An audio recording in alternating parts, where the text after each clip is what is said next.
मैं दुबई से हीरे स्मगल करके लाती थी। एक फेरे का मुझे 1 लाख मिलता था। मगर एक बार मैं एयरपोर्ट पर पकड़ी गई। शौहर भी साथ था। कस्टम ऑफिसर मेरे शौहर को एक साइट पर ले गए। थोड़ी देर बाद शौहर मेरे कान में कहने लगा, जेल जाना पसंद करोगी या कस्टम ऑफिसर को राजी करोगी? फिर उस रात मेरे होश उड़ गए जब मेरे रोंगटे खड़े हो गए जब शौहर मेरे पास आया और कान में कहने लगा, कस्टम ऑफिसर कह रहा है कि वो हमें छोड़ देगा, मगर बदले में हमें एक काम करना पड़ेगा। अगर उसकी बात ना मानी तो सारी जिंदगी हमें जेल में चक्की पीसते हुए गुजारनी पड़ेगी। मैं कस्टम ऑफिसर के दफ्तर के पास खड़ी कांच की खिड़की से अंदर टेबल पर पड़ी चॉकलेट्स को देख रही थी, जिनमें चॉकलेट्स के एंड बीच में हीरे छुपाए गए थे। इन 3 सालों में पहली बार ऐसा हुआ था कि हम दोनों पकड़े गए थे। मैंने कांपती टांगों से शौहर को पूछा कि वो ऑफिसर मुझसे क्या चाहता है। मेरी बात पर शौहर नजरें झुकाए और कहने लगा, वो चाहता है कि तुम उसे राजी करो, वरना वो हमें किसी तौर पर भी ना छोड़ेगा। मेरे तो होश उड़ गए थे जब शौहर ने बताया कि कस्टम ऑफिसर एक रात। मैं एक मतवसत घराने से ताल्लुक रखती थी, लेकिन ख्वाब मैंने हमेशा शाहाना देखे थे और कॉलेज में दोस्ती भी हमेशा अमीर लड़कों से करती आई थी। कुछ में खूबसूरत थी, लंबा कद, तीखे नैन नक्श, कमर को छूते बाल। अपना रख रखाव कायम दायम रखने के लिए दोस्तों से ब्रांड के महंगे सूट पहनने के लिए मांग लेती थी। वो भी मुझे दे देती और अक्सर तो मुझसे वापस नहीं मांगती थी, इसलिए मैं भी वो रख लेती थी।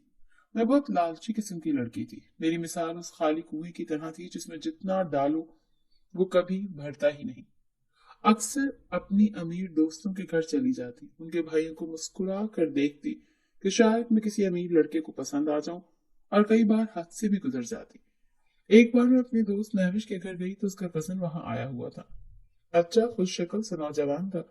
मुझे देखकर ही मेरी दोस्त से मेरे बारे में पूछने लगा, फिर मेरे लिए पसंदीदगी का इजहार भी कर दिया। मेरी दोस्त महविश ने कहा, यासिर तुम्हारी मोहब्बत में गिरफ्तार हो चुका है, तुम्हारे घर रिश्ता भेजना चाहता है। अंधा क्या चाहे, 2 आंखें। मैंने फौरन उससे कह दिया कि हाँ, वो मेरा रिश्ता भेज दे। फिर मेरी दोस्त कहने लगी, वो तुमसे फोन पर बात करना चाहता है। लेकिन मैंने कहा, मैं एक मशरकी लड़की हूँ, मुझे ये सब कुछ पसंद नहीं। हालांकि ऐसी कोई बात नहीं थी, लेकिन मैंने डाइजेस्ट में अक्सर ऐसी कहानियां पढ़ी थी कि अमीर लड़के मशरकी लड़कियों पर मरते हैं। इसीलिए मैंने भी वही अंदाज अपना लिए। सर पर दुपट्टा उड़कर रखती, वक्त आने पर नेक बीवी बनकर दिखाती, ताकि यासिर मुझे शरीफ और मशक्की समझकर मुझ पर मर मिटे। यासिर का रिश्ता आया और तय भी हो गया। शादी की तारीख भी रख दी गई। मैं तो यूं ही थी कि हवाओं में उड़ रही थी, लेकिन जब मेरी बारात आई तो मुझे लगा यासिर की एक बड़ी सी गाड़ी होगी जिसमें मैं रुखसत होकर जाऊंगी। गाड़ी तो बड़ी थी जिसमें मैं बैठकर गई थी, लेकिन यासिर की नहीं, मेरे दोस्त की। जब गाड़ी यासिर के घर के पास रुकी, मेरा दिल धड़कना भूल गया। वो तो एक पसमानदा सा इलाका था और यासिर का घर तो मेरे घर से भी छोटा था। मुझे ये देखकर अपनी किस्मत पर जी भर कर रोना आया। मैं तो समझी थी कि मेरी दोस्त अमीर है तो उसका कजन भी अमीर होगा, लेकिन वो हम जैसा ही निकला। जब मुझे यासिर के छोटे से डरबेनुमा कमरे में लाकर बिठाया गया तो मेरा जब्त ही जवाब दे गया। मैं वो मुश्किल से अपने आंसू दबाए बैठी थी। मुझे अपनी दोस्त पर गुस्सा आ रहा था, उसने पहले क्यों नहीं बताया कि उसका कजन गरीब है। कुछ देर पहले तक जो यासिर मुझे जान से प्यारा लग रहा था, अब मुझे उसमें 100 कीड़े नजर आने लगे थे। यासिर जब कमरे में आया, मेरा मूड बहुत खराब था। मैंने सोच लिया था कि मैं तो यासिर से मोहब्बत नहीं बल्कि लालच में शादी की थी, लेकिन वो तो मुझसे मोहब्बत करता है, इसीलिए मैं उस पर रोक डालकर रखूंगी। लेकिन मेरी ये खुशफहमी भी उस वक्त दूर हो गई जब यासिर मेरे पास आकर बैठा और कहने लगा, धोखेबाज लड़की, बता नहीं सकती थी कि तुम सिर्फ शक्ल से अमीर लगती हो? सारा मूड ही खराब कर दिया। क्या कुछ सोचा था मैंने कि महविश की दोस्त है, ब्रांड के सूट पहनती है, तो वैसी ही अमीर होगी। लेकिन तुम्हारे घर बारात ले जाकर तो मेरा जी चाहा कि बिना निकाह के ही भाग जाऊं। मैं तो यासिर की गुलफिशानियां सुनकर ही हैरान रह गई थी। मैंने उसकी बातों पर अपना घूंघट खुद उठाया तो सामने यासिर गुस्से से मुझे ही घूर रहा था। मैं रोने लगी कि मैंने भी ऐसे ही ख्वाब देखे थे कि तुम महविश के कजन हो तो अमीर हो के, लेकिन तुम तो मेरे जैसे ही निकले। हम दोनों ही लालची थे और दोनों की ही बुरी किस्मत इस रिश्ते में जुड़ बैठे थे।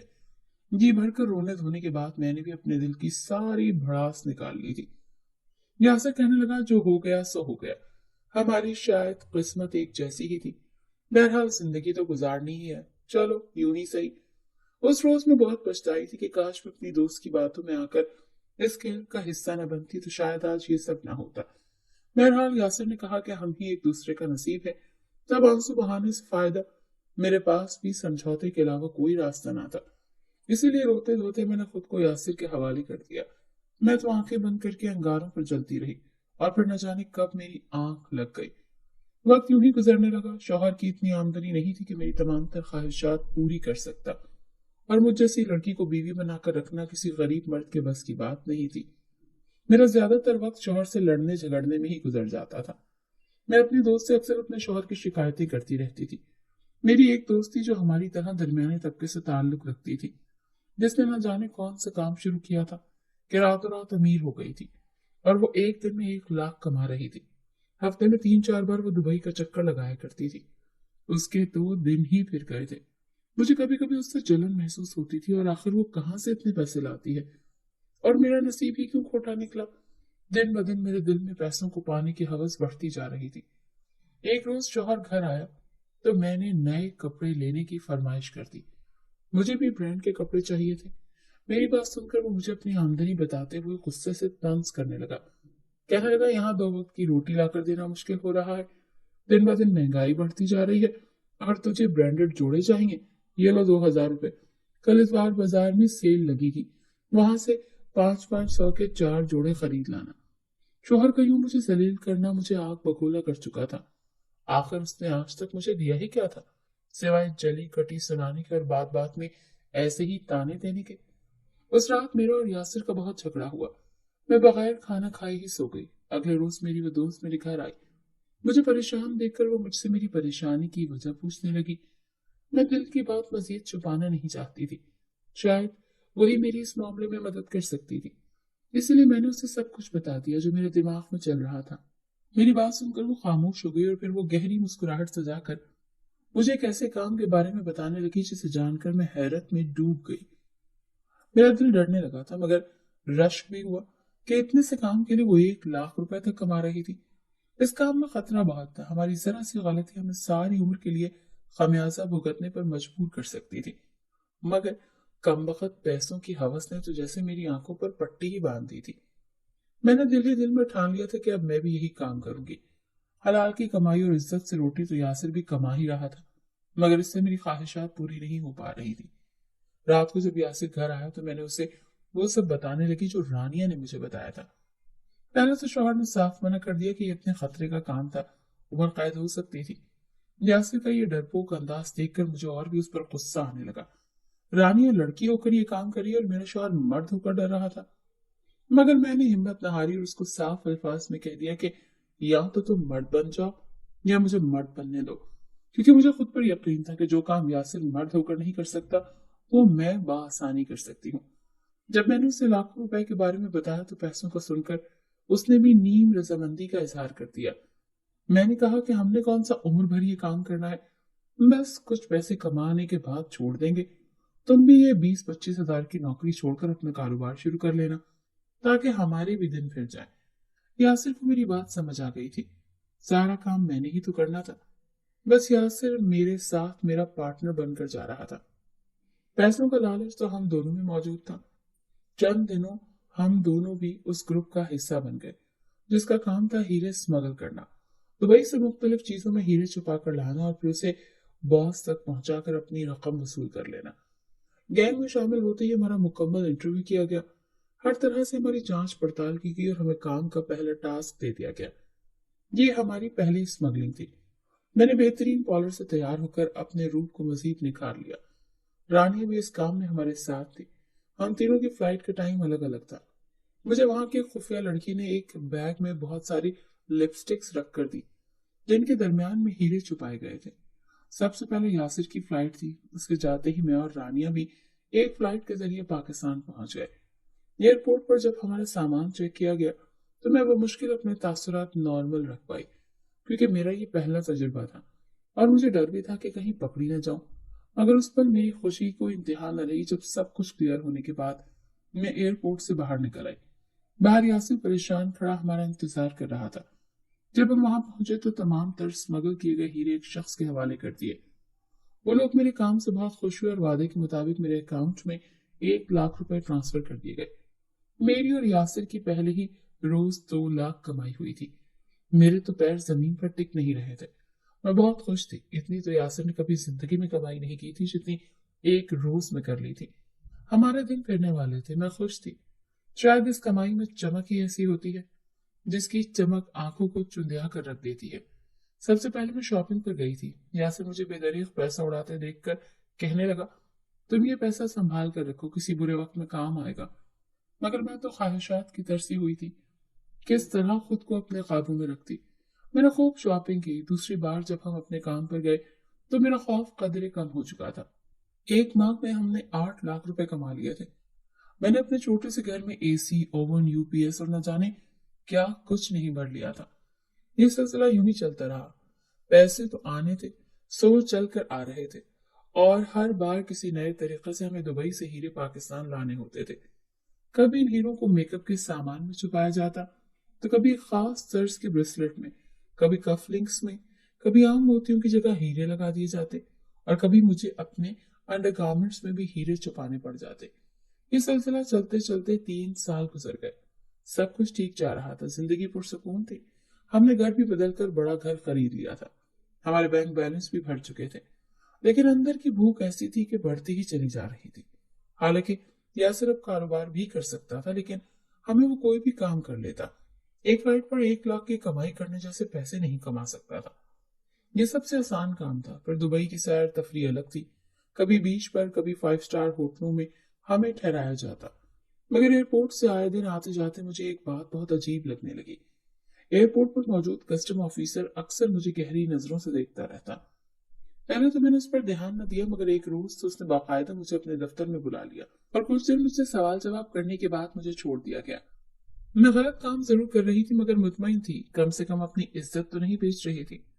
اس روز یاسر میرے ساتھ نہیں آیا تھا، جب اسی آفیسر نے مجھے اپنے دفتر میں بلایا اور مجھے چائے کی آفر کی، مگر میں فوراً ایک بھی لمحہ ضائع کیے بغیر وہاں سے نکل آئی، کیونکہ میں اس کی نگاہیں پڑ چکی تھی، اس بات سے انجان کہ وہی شخص آگے جا کر ہمارے لیے خطرے کی گھنٹی بن سکتا ہے۔ اس روز جب میں اور یاسر دبئی سے ہیرے لے کر ایئرپورٹ پر اترے تو آج ایئرپورٹ پر سیکورٹی سخت تھی۔ ایک خاص طرز کی نئی مشین گیجٹ کو لا کر رکھ دیا گیا تھا۔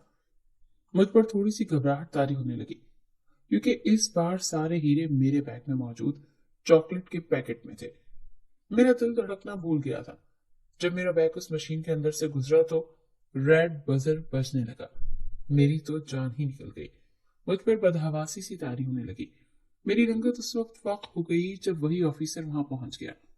اس نے عملے کو حکم دیا کہ یہ بیگ میرے روم میں لے جاؤ، اور پھر مجھے سر سے پیر تک بڑے غور سے دیکھا اور سامنے کھڑی لڑکی سے کہنے لگا، اس محترمہ کی بڑی اچھی طرح سے تلاشی لو، ان کے ساتھ کون ہے؟ اس آفیسر نے بآواز بلند کہا تو یاسر اڑی ہوئی رنگت لیے سامنے آ کر کھڑا ہو گیا، کہنے لگا، میں ہوں ان کے ساتھ۔ وہ آفیسر یاسر کو اپنے ساتھ کمرے میں لے گیا۔ اس یونیفارم پہنے عملے کی لڑکی مجھے ایک الگ کمرے میں لے کر گئی اور میری مکمل تلاشی لینے لگی، اور پھر وہی ہوا جس کا مجھے ڈر تھا، میں پکڑی گئی تھی۔ پھر مجھے اس آفیسر کے کمرے کے باہر کھڑا ہونے کے لیے کہا۔ میرا دل اس وقت بہت گھبرا رہا تھا، نہ جانے وہ آفیسر اب ہمارے ساتھ کیا کرے گا۔ 15 منٹ مجھے یاسر کا انتظار کرنا پڑا، اور وہ 15 منٹ میرے لیے کسی سولی پر لٹکنے سے کم نہ تھے۔ میرے رونگٹے کھڑے ہو گئے۔ یاسر میرے پاس آیا اور کان میں کہنے لگا، کسٹم آفیسر کہہ رہا ہے کہ وہ ہمیں چھوڑ تو دے گا، مگر بدلے میں تمہیں ایک کام کرنا پڑے گا۔ اگر اس کی بات نہ مانی تو ساری زندگی ہمیں جیل میں چکی پیستے ہوئے گزر جائے گی۔ میں کسٹم آفیسر کے دفتر کے پاس کھڑی کانچ کی کھڑکی سے اندر ٹیبل پر پڑی چاکلیٹس کو دیکھ رہی تھی، جن میں چاکلیٹس کے عین بیچ میں ہیرے چھپائے گئے تھے۔ ان 3 سالوں میں پہلی بار ایسا ہوا تھا کہ ہم دونوں پکڑے گئے تھے۔ میں نے ڈرتے ڈرتے یاسر سے پوچھا، کیا چاہتا ہے وہ آفیسر، اور کیسے ہماری جان بخشی ہو سکتی ہے؟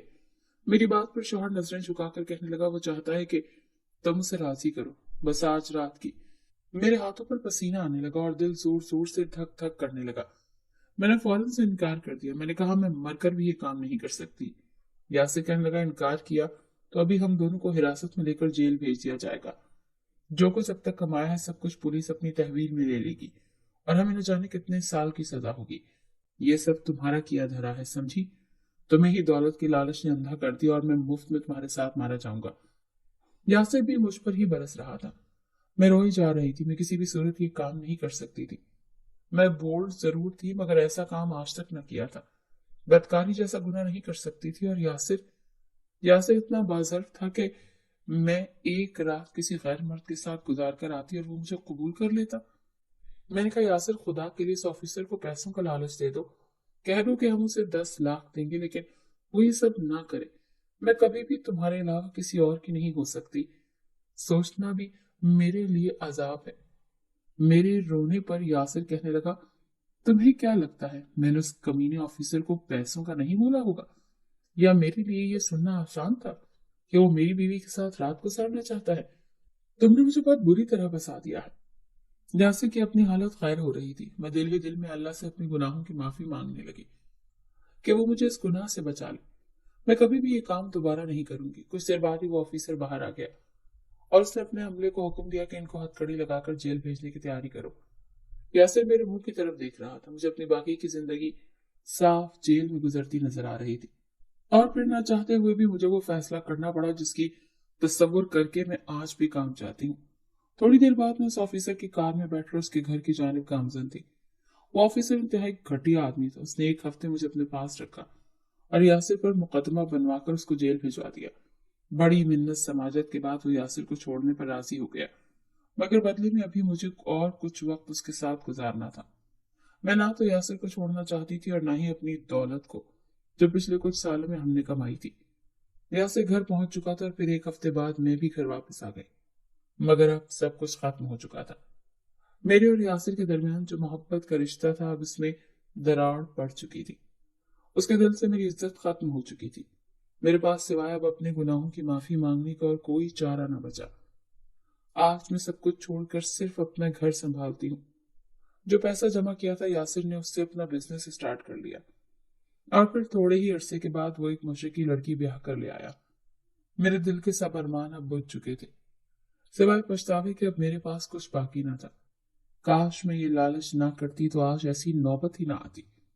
आज ना तो शौहर मेरा हुआ, ना औलाद हो सकी। बस चाय नमाज पर बैठ जाती हूँ और अपने गुनाहों की माफी मांगती रहती हूँ। शायद कि एक बार फिर से यासिर के दिल में मेरे लिए मोहब्बत पैदा हो जाए।